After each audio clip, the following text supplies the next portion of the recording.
São Roque, e gestor do Sistema Único de Saúde, doutor Sandro, por favor. E pediria também, doutor Sandro, as pessoas que acompanham o senhor, por favor, também, dona Denise, Margarete, por favor. Vê um relatório para mim, para o Mandi, por favor, Luciano. Eu tenho o meu, né? Agradeço a presença dos senhores vereadores, como já falei aqui, do vereador Zé Camargo e os demais vereadores que estejam na casa, caso venham participar da audiência.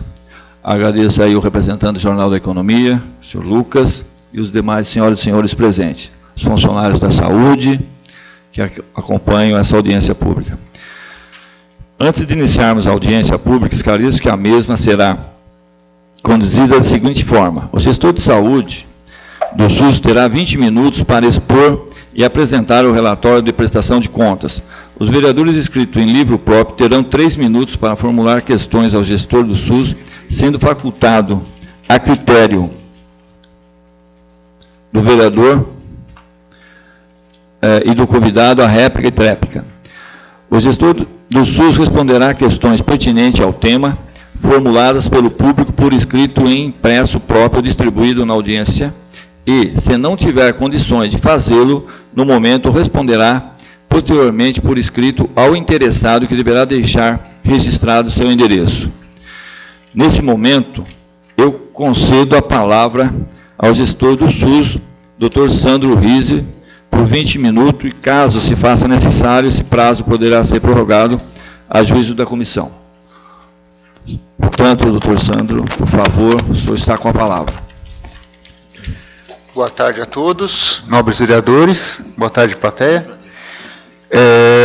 Bom, é a audiência pública do último quadrimestre do ano de 2014, então são os meses de agosto, setembro, outubro, novembro e dezembro de 2014. A gente vai iniciar com a projeção dos números da prestação de contas, que quem vai fazer a exposição é a Denise.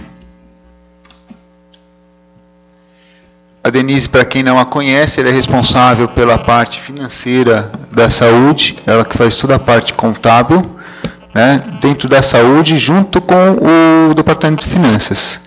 Então, ela que faz a organização da prestação de contas. Como sempre eu faço observação que o nosso sistema da prefeitura ele não faz essa prestação de conta automaticamente. A gente tem que fazer na unha, uma coisa que a gente ainda não corrigiu. Enélis, você coloca para mim, por favor, a outra planilha primeiro, onde estão as receitas?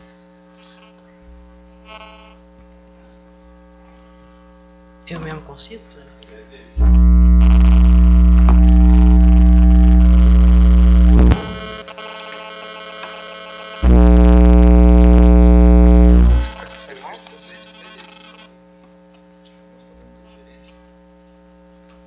Enélis, você põe a outra para mim, por favor?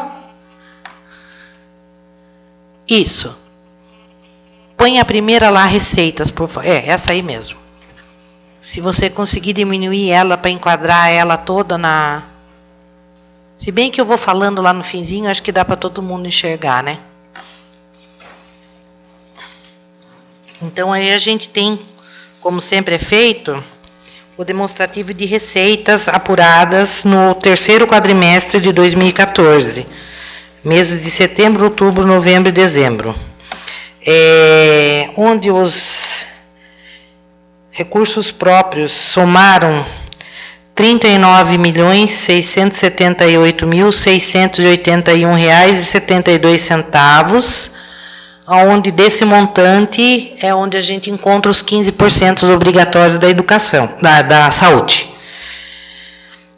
Transferências SUS e outras receitas totalizaram R$ 4.218.551,33. Rendimentos vinculados à saúde, R$ 55.852,69, Outras receitas, que são as taxas da vigilância, deu R$ 64.574,08. Total de recursos próprios, R$ 39.678.681,72. E transferências SUS e taxas, R$ 4.338.978,10, referente ao terceiro quadrimestre de 2014. Em seguida, essas são as receitas, né? Em seguida, nós vamos ter as despesas. As despesas, eu vou pedir para você colocar lá naquele despesa global. Isso, esse mesmo, por favor.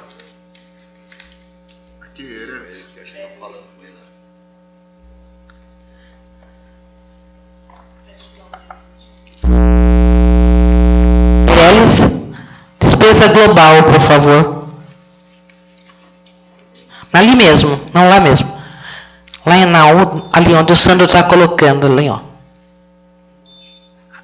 Esse aqui, ó.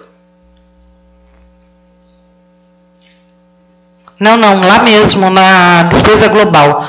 Aqui, ó, onde está a caneta. Vermelha.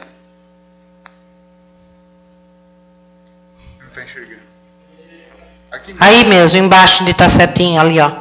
Aqui, ó. E mais uma, isso. Tá.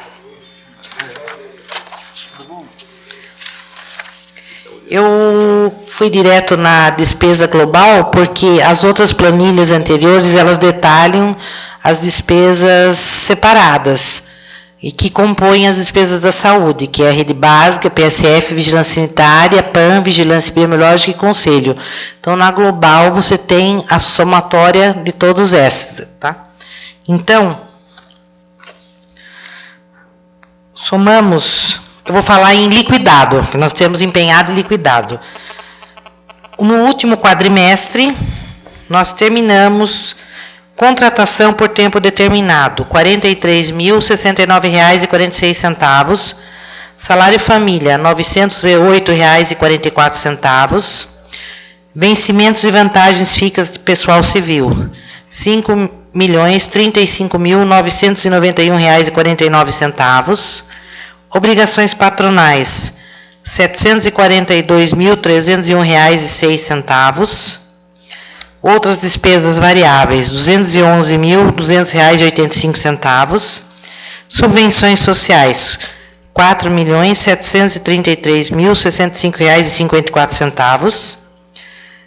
Material de consumo, R$ 904.213,03. Serviços terceiros pessoa física, R$ 36.882,80. Serviços terceiros pessoa jurídica, R$ 3.853.583,89. Obrigações tributárias e contributivas, R$ 7.376,56. Outros auxílios financeiros a pessoas físicas, 30 mil.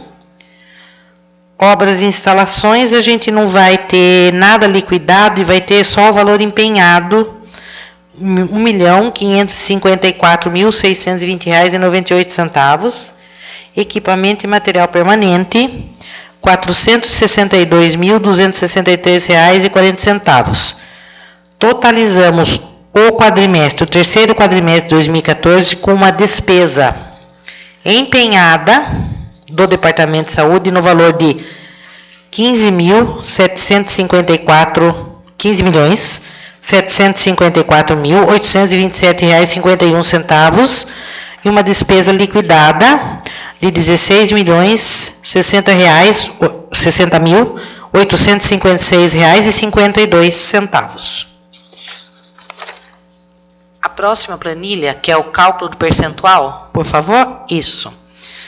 Nesse cálculo do percentual, a gente coloca o total de receita realizada, que eu já falei para vocês antes, R$ 39.678.681,72.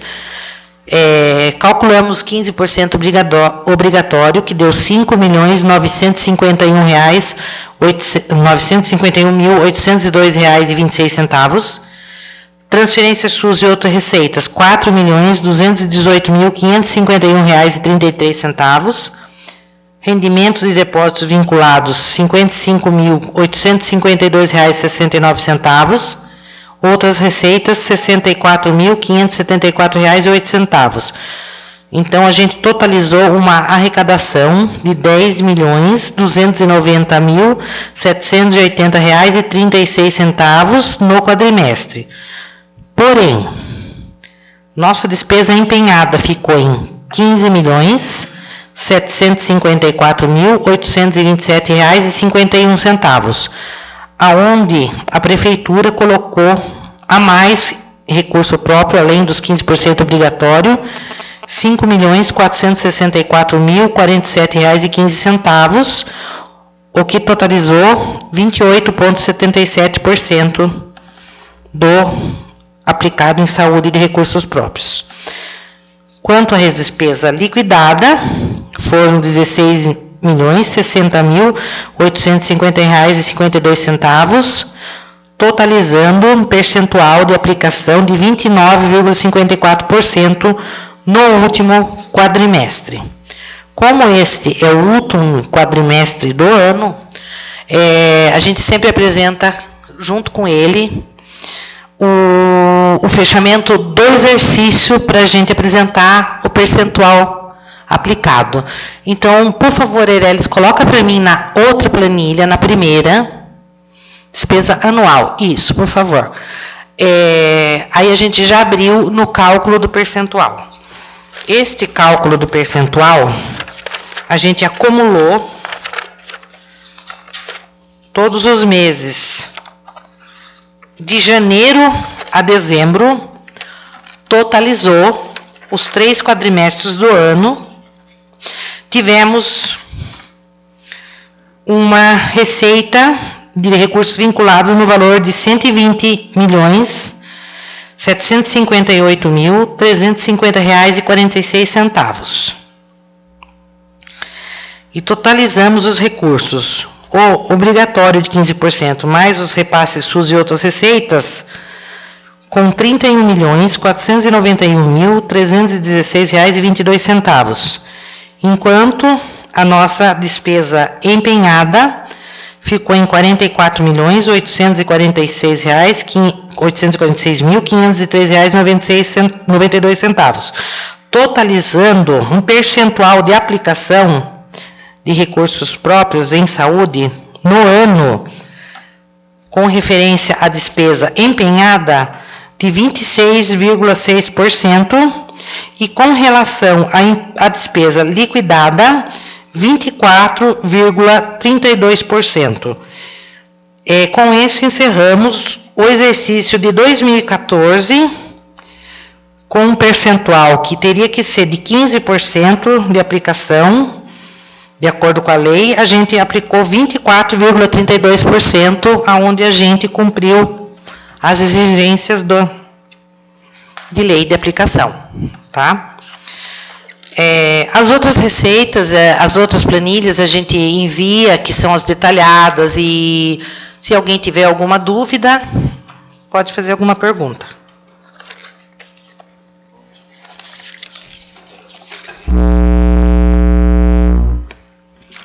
Eireles, agora tem aquela planilha da produção. Ah, sim. Temos a produção também. O senhor quer apresentar primeiro? A produção? Não, eu ia a parte dos números das receitas e despesas, tá ok. Se o senhor quiser pôr a produção. Sim, produção, então. Então, produção. Eireles, a planilha da produção, por favor.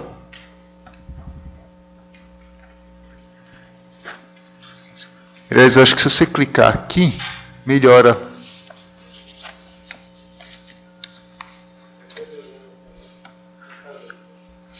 Eireles, aqui, ó, se você clicar aqui, eu acho que aumenta os números, que aí tá como para impressão.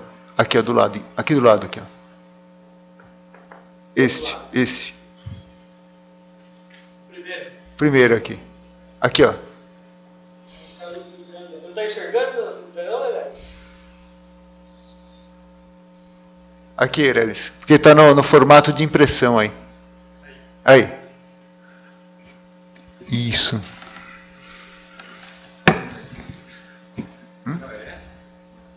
Não, é essa sim. Aqui então são os números de produção do ano inteiro. A gente está querendo demonstrar mais o último quadrimestre, mas é interessante, já dá para analisar o ano inteiro. E aqui nós vamos ter as unidades. Então, consultas de clínica básica, que vai envolver pediatria, clínica médica, ginecologia, obstetrícia e medicina de família. Então, para comparar os postos, aqui a gente está comparando o posto saúde da família com o posto de tradicional. E a gente vai ver aqui os vários postos, cada um tem uma população diferente, então vai ter uma variação entre eles, né? A gente poderia fazer uma correção para ver produção assim, em cima de número de consultas realizadas, em cima de número de população. Mas é complicado esse tipo de comparação, por quê? Porque existem postos com medicina tradicional que fazem consultas mais rápidas, postos com medicina de família que a consulta é mais lenta, então, mas a gente consegue ver como é que variou durante o ano a produção. Aqui dezembro sempre há uma queda de produção, né, por causa dos feriados, e porque as pessoas não procuram os postos no último quinzena de dezembro, a primeira quinzena de janeiro sempre cai a produção. E aqui a gente pode ver um posto por posto, tá? Mas que se produziu no ano de consultas médicas 67.655. Que quando a gente pega os parâmetros da portaria 1101, a gente está adequado em número de consultas produzidas. O que a gente poderia dizer assim, praticamente a nossa cidade hoje a gente tem uma população estimada de 85 mil habitantes, então mais de 2/3 da população passou pelo médico, passou em consulta médica no ano passado, o que está dentro do esperado. Consulta de especialidades. Então, se a gente considerar que essas especialidades, ortopedia, psiquiatria, cardiologia, infectologia e pneumo, são as especialidades oferecidas pelo município, frisando que o município não tem obrigação de oferecer especialidades, mas a gente oferece o que o Estado não está fornecendo adequadamente, com exceção da psiquiatria. E a infectologia que a gente recebe verba por isso, todo o restante a gente não recebe. E foram produzidas 16 mil consultas dentro dessas especialidades. E a gente está aumentando essas especialidades, não adianta, contar com o Estado fica trazendo problema para todo mundo, né? Todo vereador tem pedido de que marque consulta com especialista. E a saúde da família precisa desse apoio da especialidade, não dá para a gente trabalhar sem. Então a gente está trabalhando num novo esquema, que é o matriciamento, onde o especialista não está só para atender, ele está para treinar as pessoas, as equipes de saúde da família e dar apoio. Então a gente está trazendo esse novo esquema de trabalho. Esse ano deve começar várias especialidades. Consultas de enfermagem. Pode descer um pouquinho, Erelis.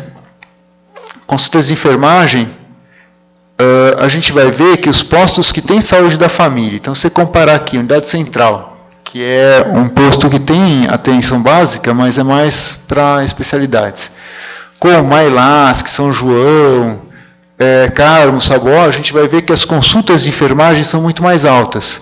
Por quê? Porque no saúde da família, a enfermeira atende assistencialmente. Ela vai atender examinando o paciente e complementando a consulta médica e trazendo informações que o médico não traz. Então, são funções da enfermeira. A gente sabe que isso melhora muito, dá um impacto muito grande na população em geral. Então, essa é uma característica que deve inverter em vários postos, porque São João Novo começou-se saúde da família, Canguera vai se transformar em saúde da família, Vila Nova também. Temos médicas novas chegando aí para isso. E assim vai. Adolescente é um programa especial, tem poucas consultas de enfermagem, mas é um programa que a gente está revendo também. E Vila Gemília aqui tem um número pequeno, porque ele começou a funcionar efetivamente agora mais no final do ano, né? Atendimentos básicos de enfermagem, que é a terapia de reidratação oral, inalação, retirada de ponto e aferição de pressão. Nós temos aqui também um número variável. Vamos ver que os postos de saúde periféricos fazem mais atividades do que os postos centrais. Isso tem uma questão mais lógica, porque as pessoas se deslocam tanto para para pronto atendimento, para pronto-socorro, e acabam sendo hidratados e tudo mais nos próprios postos. Curativos também, aqui a unidade central vai fazer mais, por quê? Porque existe um ambulatório especial de curativos na unidade central. Então, todas aquelas feridas, úlceras varicosas, feridas maiores, que precisam de uma atenção maior, são feitas na unidade central. Temos enfermeiras especializadas nisso e lá tem um equipamento especializado para isso. Tem nos postos periféricos? Também tem, mas a gente acaba centralizando mais aqui na unidade central. Teste rápido de glicemia capilar, que é para diabetes, gravidez, e agora entrou sífilis, HIV e hepatite C. Então, esses testes de sífilis, HIV e hepatite C foram mais para o final do ano. Eu não lembro exatamente que mês que começou. Mas a gente está aí trabalhando, esses números aumentaram bastante. Se a gente comparar com o ano passado, 12 mil desses procedimentos, foi um grande aumento. Isso é um programa que nós aderimos. E hoje, quem quiser fazer um teste de HIV, hepatite C, hepatite B, é só ir até a vigilância que faz. Né? Então, a gente está fazendo isso frequentemente. Exames citopatológicos é o Papa Nicolau, tá? Um exame extremamente importante. Pode descer um pouquinho mais, Eralis. Aqui não vai aparecer a unidade central de saúde porque ela não faz esse exame. Esse exame é feito nos postos de rede básica. E a gente vai ver algumas variações de posto para posto, mas para a população. Visita dos agentes comunitários de saúde. Aqui também a gente tem um número um pouco baixo. Este ano nós decidimos, até uma imposição do Ministério da Saúde, em refazer recadastramento da população. Então toda a população, Mailasque deu uma parada nas visitas de rotina, assim como São João, todos os postos, para recadastrar, rever quem mora em que lugar do bairro. Isso dá trabalho e diminuiu bastante o número de visitas. Então, se a gente for ver aqui, o total de população coberta pelo Saúde da Família e o número de visitas que foram feitas não vai dar os 70% que a gente aceita como bom. Mas, assim, já estamos vendo isso e foi justificável. CAPS. O CAPS ele vai mantendo o seu atendimento. O CAPS ele está dando conta da nossa população, mas a gente vê que a estratégia do CAPS funciona muito bem. O desejo nosso é transformar o ambulatório de saúde mental também em CAPS, também na estratégia de atendimento de CAPS. Então, o ano que vem, provavelmente, a gente não vai ter um CAPS 2 só, como está relacionado aqui, a gente vai ter um CAPS 2 e um CAPS 1. E, se Deus quiser, o CAPS álcool e drogas também. O ano que vem que eu falo esse ano, tá, gente? Saúde mental é um ambulatório, né? Então, a produção aqui do ambulatório.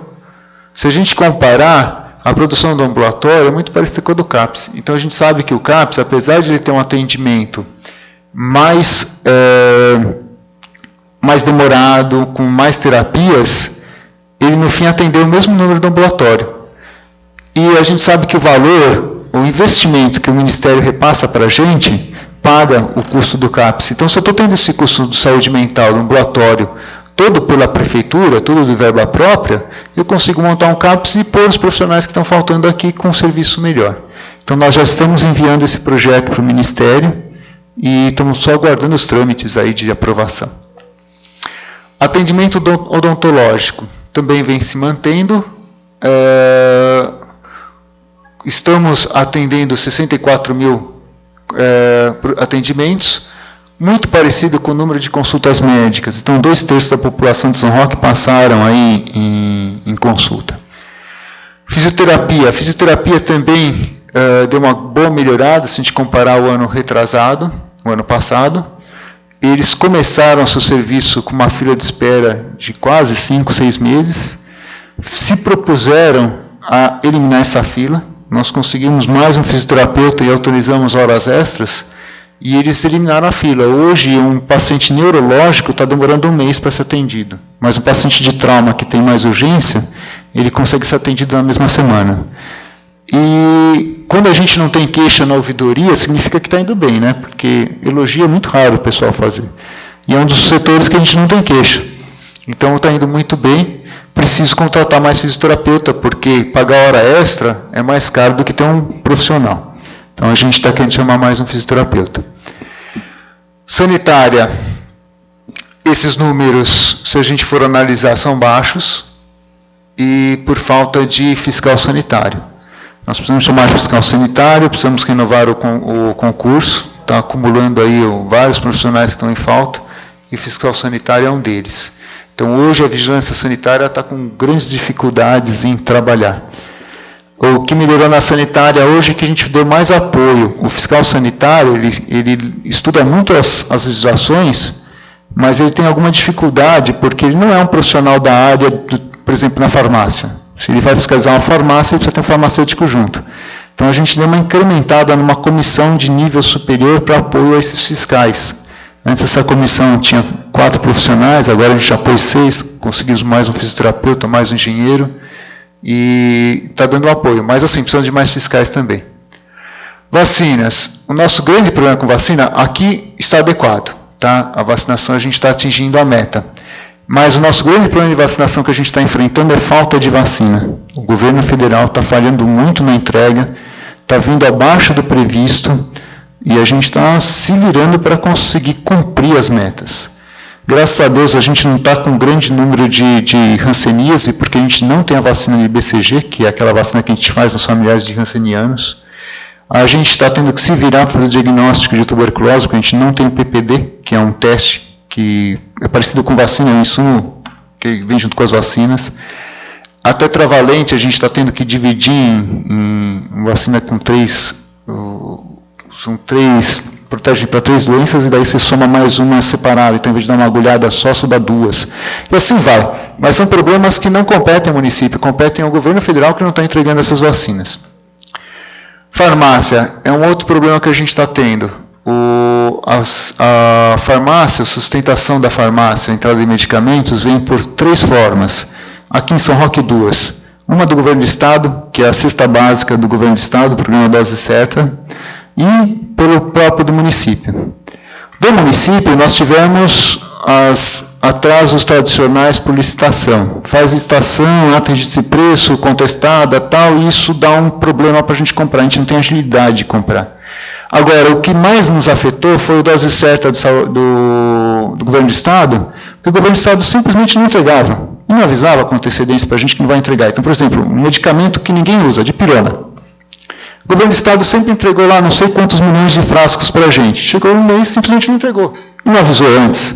Eu não tinha ata, registro e preço para comprar dipirona tão agilmente.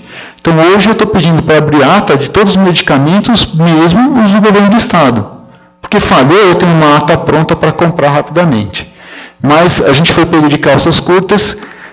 A dipirona foi um remédio que deu bastante problema, e outro que está dando muito problema ainda, não foi regularizado, é o fenobarbital, Gardenal.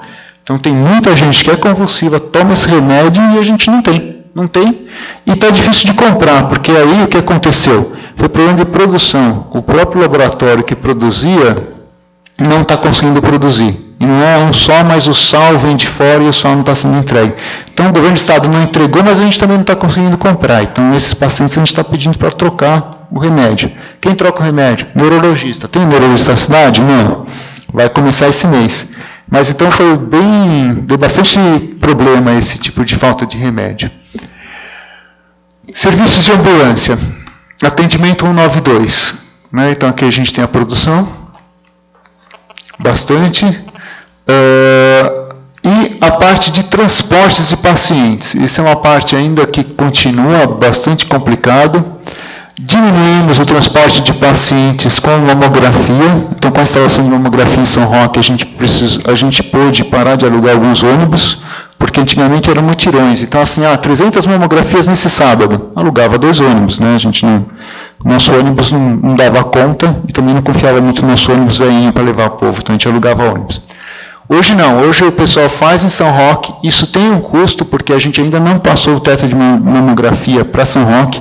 Isso é um processo que tem que mandar para a Comissão Bipartite aprovar, e para o governo federal, passar pela Câmara, a parte técnica do governo federal, para daí passar no teto para a gente. Isso leva 6 meses.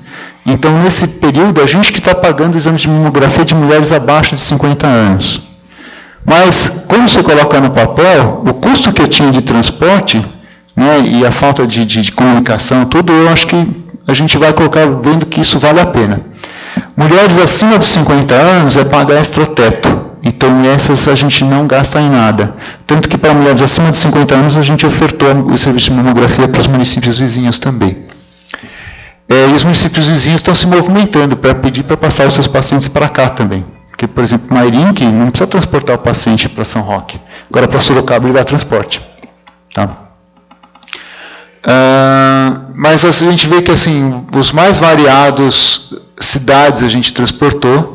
Sempre eu faço observação que a gente tem que transportar obrigatoriamente para Sorocaba e para São Paulo, Bauru, que são nossas referências. O restante não são referências, são pacientes que alguém conseguiu a vaga lá, tá? Alguém conseguiu a vaga, não sei em que lugar, e o paciente acabou pedindo transporte, a gente não tem um protocolo de transporte e acaba transportando esse paciente. Eu não sei se quando a gente tiver o protocolo, isso vai dar dor de cabeça ou se vai ajudar, porque a gente vai começar a negar transporte, por exemplo, São José do Rio Preto, não tem por que transportar por lá. Os especialistas que tem lá, tem que ter em São Paulo ou em Sorocaba. Por que a gente vai levar uma pessoa para lá? Mas alguém conseguiu essa vaga e pediu esse transporte, foi dado. E assim vai. 39 mil transportes, ao meu ver, é bem alto. Né? A gente tem que reduzir. E eu sempre assumo isso como falha nossa. Se eu tenho que fazer 39 mil transportes, é que eu não tenho serviço na cidade. Falha nossa do Estado também, né? Porque o Estado ele descentraliza muito esse atendimento das especialidades. Contratos terceirizados são exames laboratoriais, ultrassom, mamografia, do consultas de oftalmo, está como terceirizado, porque a contratação dele é uma contratação via Santa Casa, então ele vai ser um terceiro, assim como os outros especialistas. Raio-X, então aqui. E aqui não entrou endoscopia e colonoscopia, porque o ano passado a gente ficou sem prestador. Então a gente fez as colonoscopias e endoscopias em serviço externo, só pelas referências, então muito pouco. Hoje nós estamos aí com quase 700 pessoas aguardando endoscopia. Temos que arranjar. Não houve interessados em fazer endoscopia em seus próprios consultórios. Então, nenhuma das pessoas que fazem endoscopia aqui se interessaram em fazer seu próprio consultório. No final do ano, o Dr. Sérgio Ribeiro propôs fazer no seu próprio consultório pela tabela SUS. A gente paga a tabela SUS mais 50%. Agora, há interessados em fazerem na Santa Casa. Por quê? Lá ele não vai pagar atendente, a pessoa que faz a circulação da sala, a limpeza da sala, agendamento e tudo mais. E aí eles se interessam em fazer pela tabela SUS mais 50%. Então a gente está em negociação para fazer num serviço ou da Santa Casa, ou até a gente poderia equipar um posto nosso para fazer endoscopia e colonoscopia. Mas a gente vai fazer isso já está andando. E acho que aqui acabou. Né? 164 mil com serviços terceirizados. Vê se tem alguma coisa em gráfico aqui, Irelis, para mim. Eu acho que não fizeram, não chegaram a fazer os gráficos, né? Só fizeram a tabela mesmo. Bom, de produção é isso, gente.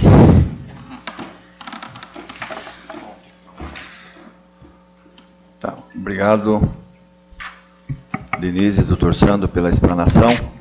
Eu só pediria, Dr. Sandro, depois, se fosse possível, nos fornecer, porque não está na nossa tabela essa da produção.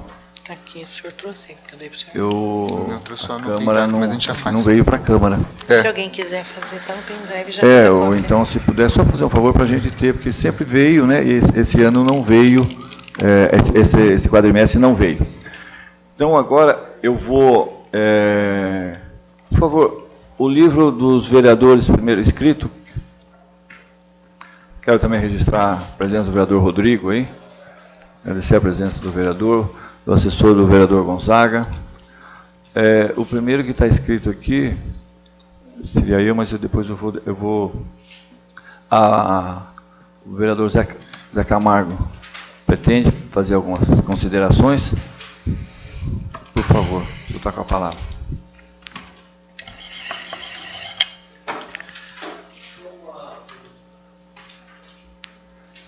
Só uma perguntinha para a senhora Denise. Foi gasto um percentual aplicado em 24% e seria gasto 15%. Então está gastando-se mais do que a média que é por lei, é isso? Sim. 9,32% acima do obrigatório.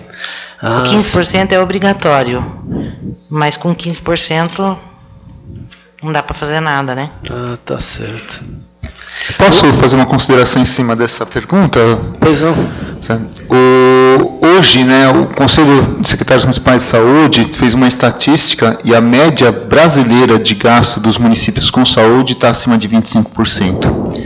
A gente sabe que se pegar e fizer análise orçamentária, até 25% você pode gastar em saúde. Mais do que isso, está tirando dinheiro de cultura, esportes e qualquer outra pasta que não tenha definido o seu percentual.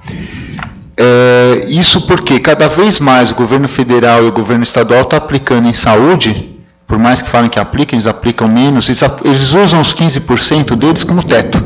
Cheguei, parei. Né? E o município não, o município acaba gastando mais. E o Conselho de Secretários Municipais de Saúde está fazendo um movimento para que isso tende a parar, porque até os anos anteriores não chegava esse percentual. Nós mesmos gastávamos 21%, 20%. E, inclusive, vai ter um congresso agora, em março, em Campos do Jordão, que a gente vai ter uma fala só para os prefeitos, porque existe uma necessidade de a gente definir qual é o papel do Estado, qual é o papel do governo federal, qual é o papel do município. E formalizar isso, porque isso não existe formalizado em lei. Existem algumas normativas, mas são normas, não são leis. Então, simplesmente, não respeitam, o juiz vem e fala assim, olha, quem cumpre é o município. Então, exemplo, a gente está tendo que comprar uma bolsa de oxigênio líquido para a criança ir para a escola. Eu acho que a criança precisa daquilo, só que é uma coisa extremamente cara, coisa de 30, 40 mil reais. Quem que deveria arcar com isso? No nível terciário, o governo federal. Né? Porque quem atende essa criança já é o Hospital das Clínicas, que é um nível terciário. E como não existe uma regulamentação, em cima de quem o juiz vem? Está vindo em cima do município. Então, hoje, a gente está querendo pôr esse contrato organizativo que chama COAP. Existe lei já para isso, só que ninguém está executando, porque o Estado não quer saber de executar. Se ele executar, ele vai ter que arcar com mais valores e o governo federal também. Então, só uma observação que existe uma política em cima disso e que o município de São Roque não é exceção. Todos os municípios estão gastando mais. A gente até que está bem, porque o município com hospital costuma gastar mais do que os outros municípios. Então, a gente está dentro da média e se superando aí, né? Mas tem vários municípios sem hospital que chegam a 25%. Tá certo. Só outra perguntinha. Hoje se atende 64 mil munícipes em São Roque, é isso, né? Nos postos de saúde. Da produção. Então, essa é a produção. Mas assim, veja assim, tem gente que passou 2, 3 vezes em consulta no ano. 64 mil consultas naquele ano. Entendi. Tá certo? Se a gente fosse pensar uma consulta por habitante, a gente atende 2/3 da população. Isso é só munícipe de São Roque, não tem nada Mairinca, Araçariguama, Alumínio. Não, nesses números que eu mostrei, só se mentiram o endereço, porque eram números dos postos de saúde. São Roque. Então, são postos de saúde que costumam atender só quem mora naquela região em que o posto atende. Ah, tá certo.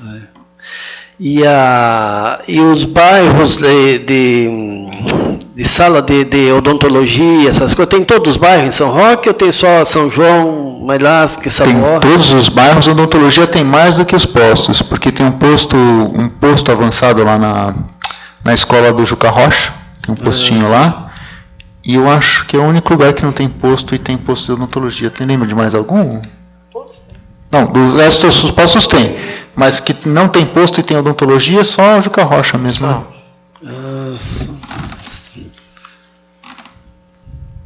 E a dengue é da parte de saúde, da sanitária daqui, ou é com o doutor...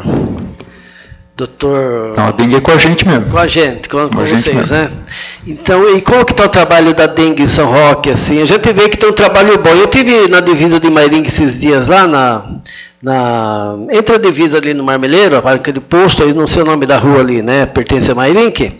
E eles estão fazendo um trabalho bom também na parte da dengue, né? Principalmente onde tem córrego, essas coisas. São Roque também tem todos equipamentos, acho que é fumaceia, alguma coisa assim. Eu estou pedindo para mostrar, porque houve bastante crítica, né, no nosso trabalho da dengue, e o ano passado eu estou devendo um churrasco para o pessoal das zoonoses, porque o ano passado a gente não entrou em epidemia por causa do pessoal das zoonoses. Nós tivemos transmissão dentro de São Roque, Eles seguraram, porque a dengue é assim, nós temos o Aedes aegypti, que é o pernilongo da dengue, na São Roque inteira, assim como o estado de São Paulo inteiro está infestado. Hoje a gente sabe que aquela cidade que fala que não tem o mosquito é porque não procurou, né? Porque a zoonose não está funcionando. Mas nosso pernilongo não está infectado. O problema é quando alguém vai para outra cidade, então hoje o nosso problema é Sorocaba, todo mundo vai para Sorocaba, né? Vai para Sorocaba, Sorocaba bateu já 5.000 casos, no jornal saiu como 4.000, mas a gente sabe, conversando com a vigilância, que já chegou nos 5.000 casos. E a pessoa se contamina e vem para cá. A dengue ela pode ter um espaço para que a pessoa manifeste a doença de até 21 dias, mas em média de 3 a 4 dias. Então, foi para Sorocaba, ele leva 3 a 4 dias para começar a ter febre, dor no corpo. Nesses 3 a 4 dias, ele já está contaminando o pernilongo. E aí o que acontece? Uma vez notificado, por isso que a gente briga para as pessoas, tem que notificar rapidamente. Mesmo que você não seja assim, tá grandes coisas, sentiu dor no corpo, febrinha, vai para o pronto-socorro ou para o posto e notifica. Porque notificando, as zoonoses, mesmo não sabendo ao certo, tendo certeza que é dengue, ele já vai lá e tenta destruir todos os pernilongos que podem ter sido infectados. Tanto com veneno, quanto procurando focos de pernilongo e tudo mais. Quando você joga veneno, você mata aquele pernilongo que está voando. Você não mata o ovo. Então você não extermina com veneno toda a população de pernilongo. Você extermina aquela local naquele momento que está voando naquele momento. Tá? Então a ideia das zoonoses é que realmente não deixar que vire epidemia. O que está acontecendo esse ano? A gente está com o maior número de casos em volta. Então está vindo muita gente com suspeita e a zoonose não dá conta. Né? Esse é o nosso medo.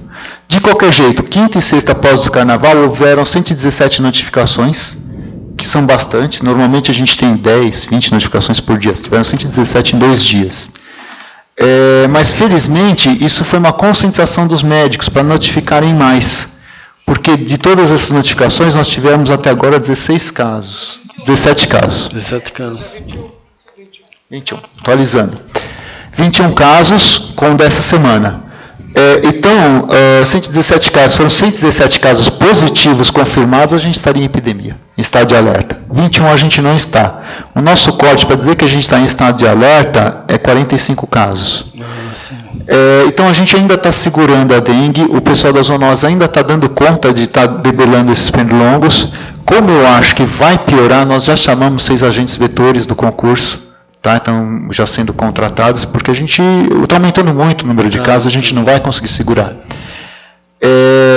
E assim, dengue destrói qualquer orçamento, qualquer prefeitura, porque se a gente não tivesse zoonose, a história natural de dengue, quando você vê aí esses municípios, no começo, antes de existir toda essa estrutura de zoonose e tudo mais, ela infecta 1/3 da população em torno de 1 semana a 10 dias.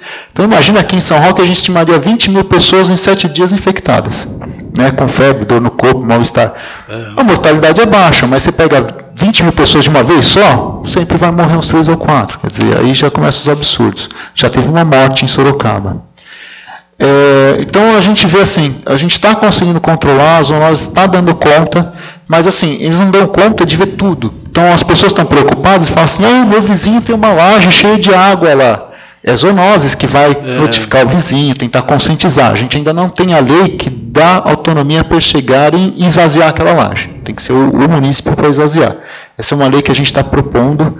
Vamos ver se a gente consegue copiar de algum município vizinho, porque tem toda uma questão legal aí, jurídica, de poder de polícia ou não, tal. Mas é uma coisa que eu vou pedir ajuda de vocês. A gente quer, pelo menos quando a gente decretar estado de emergência, que a gente tenha uma lei que eles tenham poder de polícia de chegar e esvaziar a laje de quem tiver laje cheia, esvaziar a piscina de quem tiver piscina cheia e não tratar da água. Né? Eles não podem fazer isso. E assim, quem que eles estão dando socorro? Onde tem gente infectada. Então tem uma pessoa infectada no Junqueiro, eles vão na laje que está cheia de água no Junqueiro. Agora aquele bairro que ainda não teve, eles não estão tendo perna para chegar lá. Tá certo? Eu acho que era isso que eu queria chegar, né? Como é que estão os bairros que eles não estão... Mas eles estão passando praticamente em todos os bairros ainda, existe a rotina e os casos de bloqueio. Outra coisa que deu bastante impacto, apesar das críticas, são as faixas. Então sempre que tem um suspeito de dengue em algum bairro, se coloca uma faixa, tome cuidado, suspeita de dengue. Por quê? Porque automaticamente as pessoas vejam assim, tem suspeita de dengue no bairro, começam a procurar e tirar os focos de água parada. Usar repelente. Então, assim, Junqueira, de novo, foi um lugar que teve transmissão. Tivemos transmissão, um caso lá no Vila de Roma, e eu estou contando esse caso porque o Vila de Roma ficou muito bravo com a gente, porque a gente pôs a faixa, tem transmissão, o condomínio que está vendendo o terreno vai falar assim, eu não vou vender terreno nenhum porque eu estou com a faixa lá, eles arrancaram a faixa, tudo. Então, é tudo uma questão de interpretação. Já no Junqueira a gente não tem reclamação nenhuma, pelo contrário, a pessoa fala, Sandro, que bom, eu vi a faixa, automaticamente já comprei o repelente que eu tinha esquecido de passar no meu filho para o Grêmio. Então, tá joia, ninguém deixou de ir no Grêmio por causa da faixa. Eu acho que isso é importante a gente frisar. E lá é uma região complicada, porque tem casas fechadas, inclusive a gente conseguiu mandato judicial para ver uma casa meio maluca lá perto do Grêmio, não sei se vocês já viram que tem uns hexágonos e tal. Aquela casa tinha um foco. A gente conseguiu que o juiz nos autorizasse de entrar naquela casa mesmo sem o dono, porque o dono mora em São Paulo, não podia vir e tal. Então a gente arrombou, foi e tal. Não na Rua Santa Cruz? É a Rua do Grêmio. É a Rua Santa Cruz, né? Tá certo. Então isso tem acontecido. Às vezes a gente recorre ao meu juiz, que a gente sabe que tem foco naquele terreno, não consegue achar o dono, não pode entrar, a gente tem que recorrer ao juiz. Até a gente ter a lei, quando tiver estado de alerta, a gente vai começar a entrar. Então a gente tem que trabalhar isso, provavelmente a gente manda essa proposta de lei. Fumegando, A cidade toda, isso você não vai ver nem em outras cidades, porque você só faz isso quando você entra em epidemia franca, porque o que você faz? Você faz um grande desequilíbrio ecológico, você mata os pernilongos que estão voando. É igual o que a gente faz nas casas, a gente fumegar as casas ainda. Quando você faz na cidade inteira, porque a cidade inteira está em epidemia, você matou aqueles pernilongos que estão voando naquele momento e podem estar infectados naquele momento. Isso vai adiantar 2, 3 dias, depois vão nascer os novos, tá certo? Nascendo os novos, eles vão picar as pessoas, se contaminarem e começarem a passar de novo. Então, qual que é a intenção? A gente vai fazer a fumigação, vai mandar todo mundo passar repelente para os pernilongos não picarem as pessoas, não se infectarem. Então, a fumigação, hoje, só se usa em epidemia. O que se fazia antigamente, vamos fazer passar a fumaça lá de veneno na cidade inteira para evitar tal, é um desequilíbrio ecológico, porque você mata o pernilongo. Mas antes de ele morrer, o sapo comeu aquele pernilongo contaminado. Daí, o sapo morre. Daí, a cobra não tem sapo para comer, começa a invadir a cidade. Tá certo? Aí o sapo morreu. O pernilongo ele reproduz muito mais rápido do que o sapo. Então, para você refazer o equilíbrio ecológico, é muito mais difícil. Aí você vai ter logo em seguida um boom de pernilongos. Porque quem come pernilongo naturalmente, que é o sapo, as aranhas, você matou todos. Tá certo? Tanto que dengue é uma doença urbana. Por quê? Porque não tem Aedes na zona rural? Não tem. Só que na zona rural tem muitos sapos, tem muita aranha, tem muito bicho que come o Aedes também. E como o Aedes é um bichinho fácil de eles pegarem. Então você vai ver que, caracteristicamente, onde que a gente tem transmissão? Só nas zonas urbanas. Onde que a gente teve? Junqueira. Né? Estamos tendo agora, já tivemos lá perto da Santa Casa, o ano retrasado. Tá? Agora a gente está tendo caso, por causa das obras, lá no... fugiu o nome do bairro. Esplanada dos Mendes. Por causa de obra, né? Porque o pessoal faz obra, deixa aquele tonel cheio de água. Uma curiosidade, Itu não deixou de transmitir dengue por causa da falta d'água. As pessoas, pela falta d'água, começaram a guardar água, tonel, coisa assim. E foi ótimo para o mosquito, porque não estavam bem fechados esses tonéis. Por isso que Itu não deixou de transmitir a dengue. E existe aí até uma teoria que, por essa tanta propaganda de falta de água, fez com que a dengue viesse antes esse ano, porque normalmente ela vem em abril, maio. E esse ano não, veio agora em fevereiro. Justamente que provavelmente a gente está guardando água, coisa assim, pela falta de água. Aumentou. Posso fazer mais uma perguntinha? Pode. Eu só ia pedir, por favor, para a gente ter dentro do tempo, vamos focar um pouquinho na questão do financeiro, para daí os outros, depois as outras perguntas a gente... Só por favor, mas esteja à vontade. Pode fazer se é uma pergunta envolvendo a questão... Não, já foi explicado o que eu pedi sobre a porcentagem, né? Já foi explicado. Tá ok. Vereador Mandi. Vereador Rodrigo, por favor. Eu queria saber a respeito tem 2 perguntas. Uma é do financeiro. De fato, eu tenho ouvido falar que tem diminuído até deixar de ter a receita do governo federal. Não sei se vocês têm uma ideia de número, se isso se saúde está nesse bolo, porque tem outros departamentos que reclamam que o governo federal está deixando de mandar o repasse. Não diminuiu, aumentou de 400 Ixi, agora não vou saber, eu acho que tem que ver nas receitas aí. Aumentou uns 30 a 40 mil reais no repasse do governo federal em relação à Santa Casa, ao média e alta complexidade. Mas... O federal é uma parte muito pequena. 140 mil?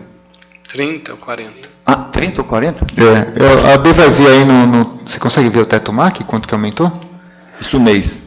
O que aconteceu com o governo federal, ele atrasou.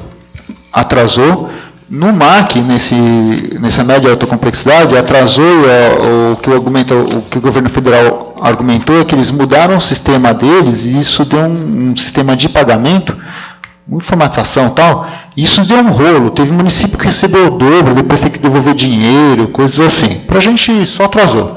Então era para cair até o 5º dia do útil do mês e caiu no 15º útil do mês. Isso foi um problema, porque é o dinheiro que a gente repassa para a Santa Casa, né?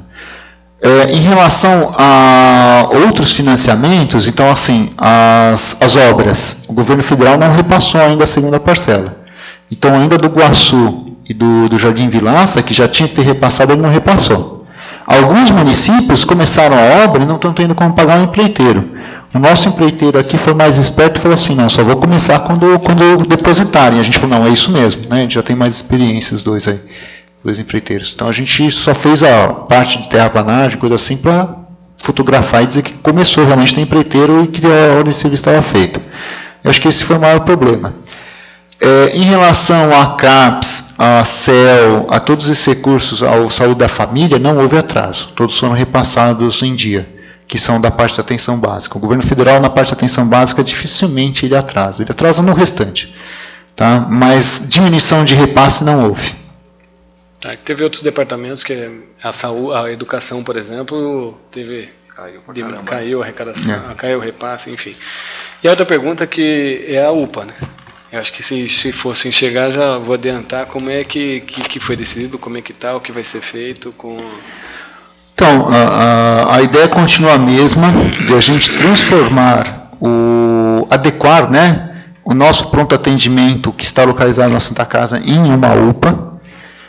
Se a gente pegar a UPA, Unidade de Pronto Atendimento, essa sigla que do governo federal criou, simplesmente é uma meta de qualidade dos prontos atendimentos. Tá? Então, a gente quer chegar nessas metas de qualidade, está muito longe, mas a gente chega para pleitear essa verba do governo federal para sustento do nosso pronto atendimento. Tá? É uma verba bem considerável, R$300 mil por mês, mas você tem que atingir várias metas de qualidade que nós não temos. Tá certo? Aquela história, se a gente fizesse a UPA, nós teríamos um gasto muito superior a isso, muito superior.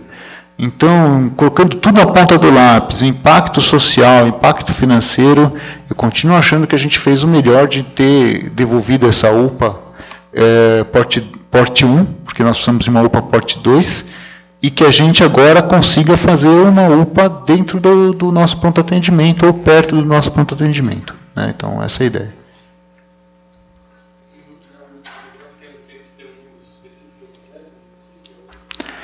Sim, a UPA 2, na verdade, é a área de abrangência, né? Mas, até 80 mil habitantes, eu preciso ver se tem 75 ou 80 mil, ela já pode ser UPA 2. O que aconteceu quando foi pleiteado, São Roque ainda não tinha atingido os 80 mil habitantes, estava lá com seus 70 e poucos, né? Quando foi pleiteado a primeira vez.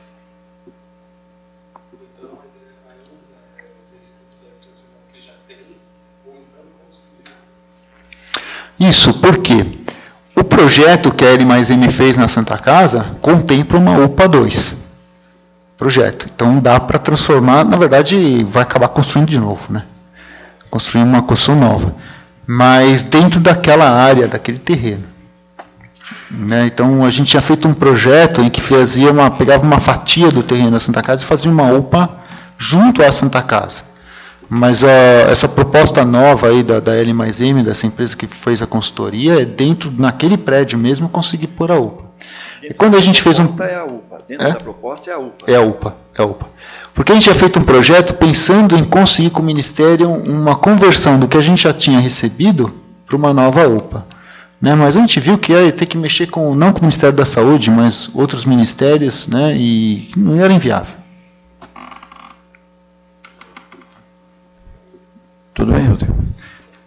Então, vereador Mandigo.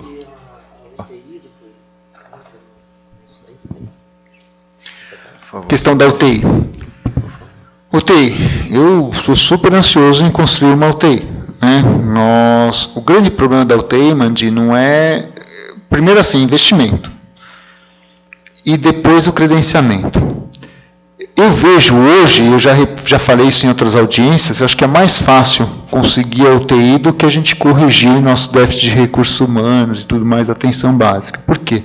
Existem muitos prestadores com interesse em fazer UTI.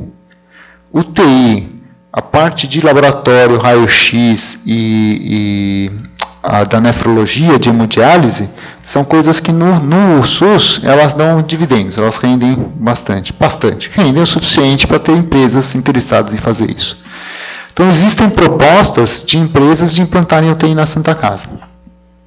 Então dentro desse projeto já sabe aonde construiria uma UTI. Existe adaptação para aquele local onde hoje é uma sala de conforto e era o laboratório, para aquilo virar uma UTI. E tem que ter algumas adaptações. Não dá para pôr 10 leitos, mas dá para montar uma UTIzinha lá.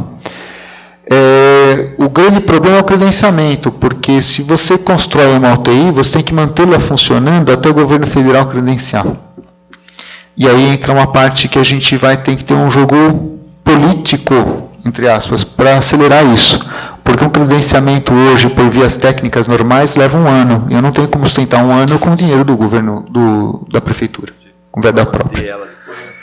Mas a gente vê pela hemodiálise, a hemodiálise foi instalada, com várias coisas faltando, e conseguiu ela começar a funcionar uns 2, 3 meses antes, com 2, 3 pacientes, e ser credenciada pelo Ministério. Quer dizer, força política partidária. Tá? Então é mexer os pauzinhos e falar assim, faz o projeto, mexe os pauzinhos e põe aquilo para funcionar, e vamos correr atrás de credenciar rapidamente. Tá, ok. Então, eu vou fazer só uma... tem algumas considerações.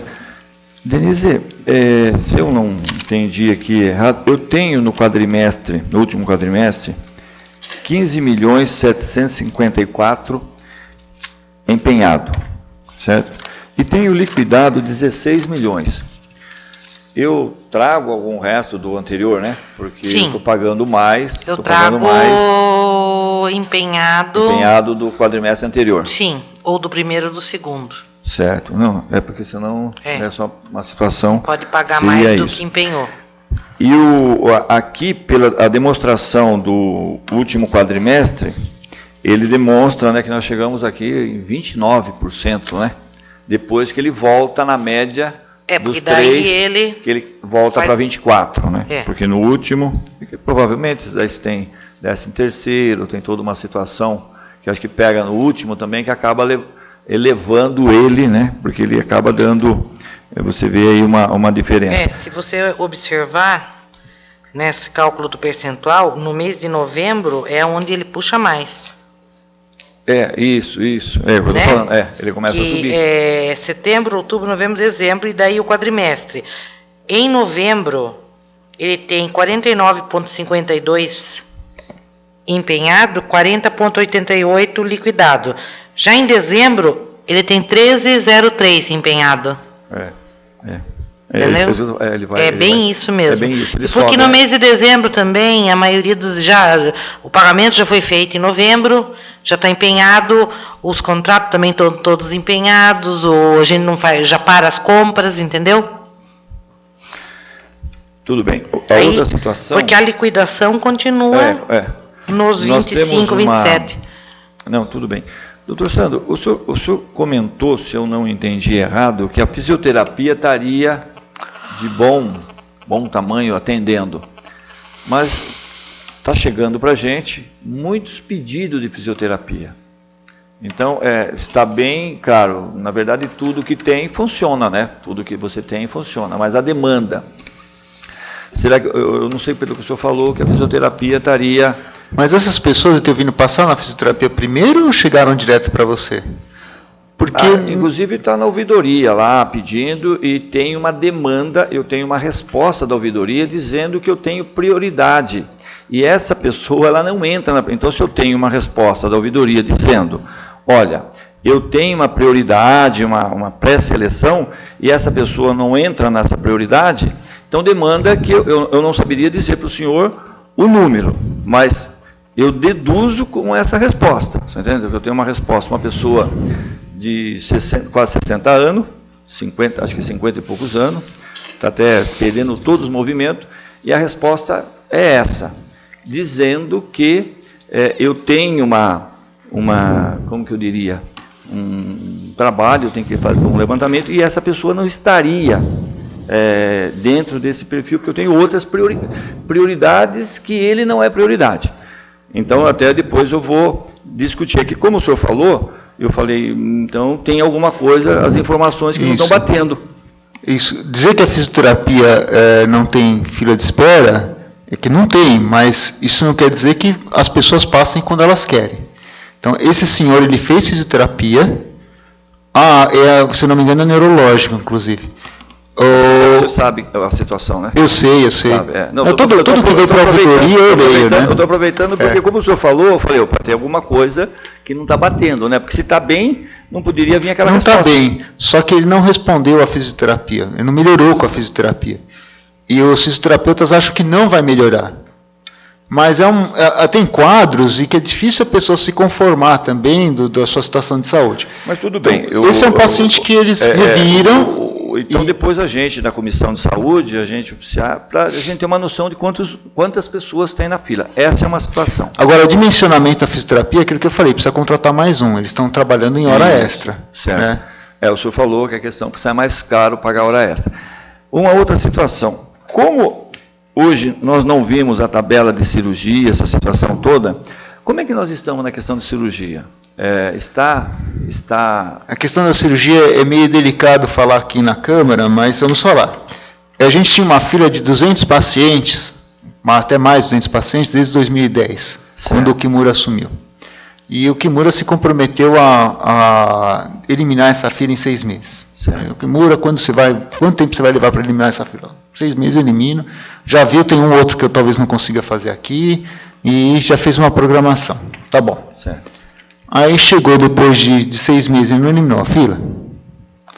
Aí eu questionei, ele falou, Sandro, o número de cirurgias que a gente pactou eu fiz. Só que entrou tanto paciente no meio como prioridade que eu não fiz.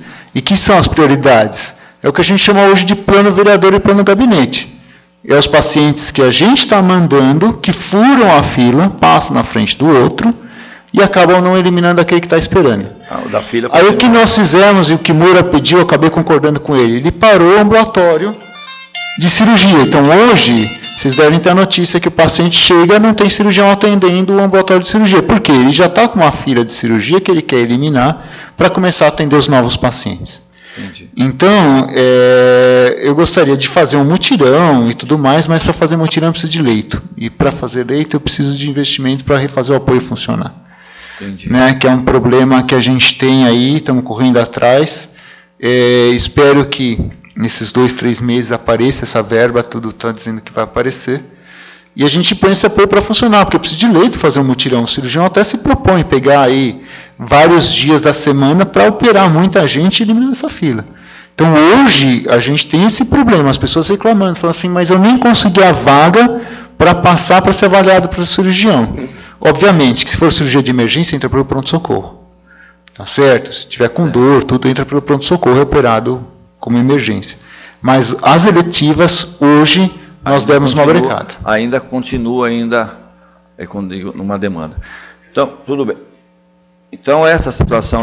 Outra coisa, a gente sabe que já está nos 24%, né? E o que a gente escuta muito nos postos de saúde, a falta de médico, a falta de profissionais, falta ainda o pessoal. O que se pretende? A gente já falou tanto isso, mas é difícil, né? Porque é tão fácil quando você tem a verba, né? Você tem o dinheiro, eu contrato mais gente, eu contrato mais médico. E a gente vê que o município, que nem o senhor falou, nós já estamos aí com 9% a mais do exigido por lei. E nós temos uma deficiência ainda, né, de estrutura. Se nós formos ver, praticamente quase todos os postos de saúde, nós temos falta de profissional para trabalhar, nós temos problema aí no agendamento de ambulância, porque às vezes sobrecarrega o pessoal do posto, a outra situação, nós temos várias situações. Dentro desse trabalho, o que pode esperar? Porque o problema tudo envolve dinheiro. Eu vou fazer, mas como é que eu pago se eu já estou gastando mais do que eu devo e eu estou no limite? Eu poderia contratar mais. Dentro dessa situação, está tudo sob controle, doutor Sandro, dentro assim da situação e bem aproveitado, toda a estrutura, não tem algum lugar sobrando gente que podia ser remanejado, alguma situação? Como é que sobrando gente? Não. Eu estou falando, eu não sou diretor de saúde, né? Eu não sou diretor de saúde, eu sou apenas cobrado da população. E quando eu falo sobrando, vamos dizer assim, de repente eu posso ter um departamento, esclarecer, eu tenho um departamento que poderia, olha, eu tenho um problema sério num determinado local. Então, eu poderia remanejar um profissional, tentar acertar uma situação. Isso o senhor já checou e está tudo então, ok. Vamos lá, Etelvino. Vamos por classes. Médico, hoje, eu não tenho tanta falta no médico de base. Né? A gente foi socorrido aí pelo governo federal com mais médicos, estamos recebendo mais 2 médicas, são roquenses, né? Que ainda não começaram a trabalhar, mas já estão se apresentando, vão ter um período de treinamento. E vamos localizar nos últimos 2 bairros que não tem PSF, que não tem saúde da família. A gente tem um déficit de ginecologista específico. O ginecologista é um problema que a gente está tendo muito grande, dificuldade de contratar, não tem quem queira vir também, né? Tanto na Santa Casa quanto na rede. E os que a gente tem estão sobrecarregados, querendo diminuir o horário, diminuir o atendimento, e aí a gente tem aquele jogo de cintura para estar conversando com eles. Relação a especialidades. Especialidades eu estou indo atrás. Apesar de que existe uma especificação que especialidade deveria ser do Estado, o Estado fornece especialidade via AME, e eu acho que AME não é uma solução, porque se o governo estadual gastasse o que ele gasta no AME, incentivando os municípios a terem especialistas, eu acho que as pessoas vão estar bem melhor atendidas. Mas é uma política do governo estadual centralizadora, e que assim, o AME ele faz o papel dele. E faz bem feito, mas ainda vejo que não é a melhor política. E aí, alguns especialistas que o AME não dá conta, a gente vai tentar ter. Agora, o que falta? O que falta hoje, realmente, é recepcionista no posto, todas as auxiliares técnicas de enfermagem têm uma deficiência muito grande. Existe um movimento dos profissionais de enfermagem em conseguirem 6 horas, um turno de 6 horas. Tá? Esse movimento é grande. É alegado que o serviço é estressante e que elas mereceriam 6 horas. Esse movimento já veio para a gente, eu não sou contra, né? Mas pensando como gestor, não como um médico, eu vejo que é impossível. Tá, hoje, por 6 horas, para todos os nossos profissionais de enfermagem, significaria fechar o posto antes. A gente não tem essa estrutura, então hoje está muito difícil de a gente conseguir isso. Esse movimento está forte, ele conseguiu, a gente não deu 6 horas, mas deu 20% de bonificação para elas, tal, mas ainda continua o movimento para 6 horas. Então, se eu já tenho déficit de auxiliares técnicos de enfermagem, se eu der 6 horas, piora mais ainda. E por que a gente tem déficit de auxiliar técnico de enfermagem? Os auxiliares de enfermagem foram se aposentando e não existe uma lei que automaticamente faça a existência do cargo em técnico de enfermagem. Então agora a gente tem que pegar e pedir vários cargos de técnico de enfermagem para repor esses auxiliares que foram se aposentando.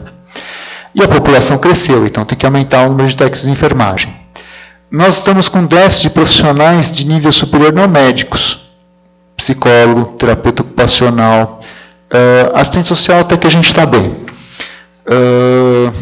nutricionista, me ajuda mais, educador físico.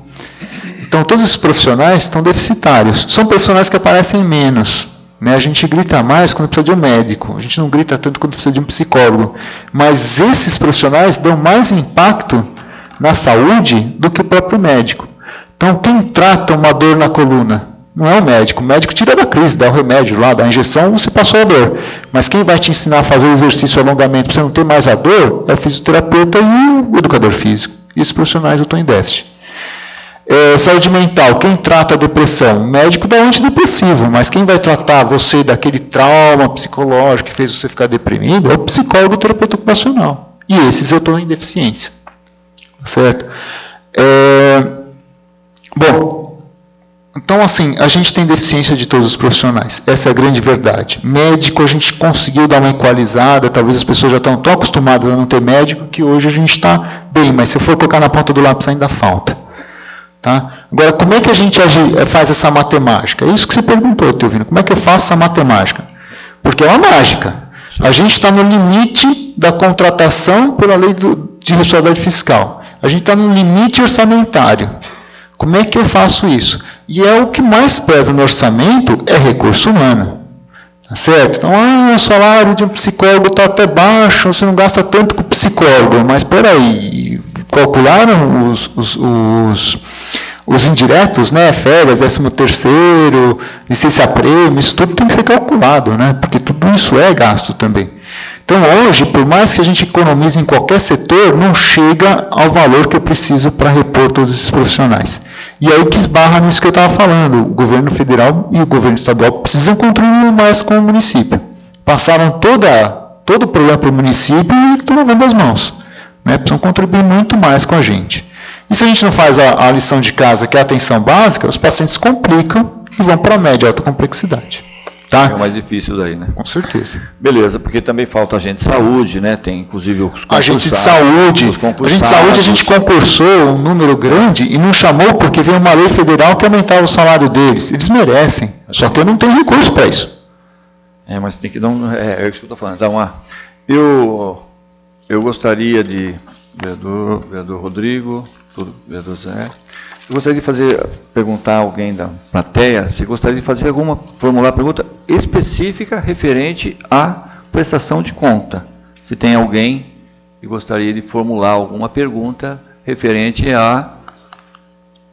sobre a prestação de conta? Então, se é sobre a saúde, eu vou fazer o seguinte, se todos estão de acordo, eu vou encerrar a reunião. E aí a senhora, o doutor Sandro, alguém se conversaria, Sandro? Porque daí, senão, também, você concorda? Porque aqui a gente, é mais a questão da prestação de conta específica. Se tiver, está aberto. Como nenhum mais querem, eu só gostaria de pedir, doutor Sandro, e registrar, essa prestação de conta, ela está fora do prazo, né? Ela está fora do prazo. Não, no virada do ano, não.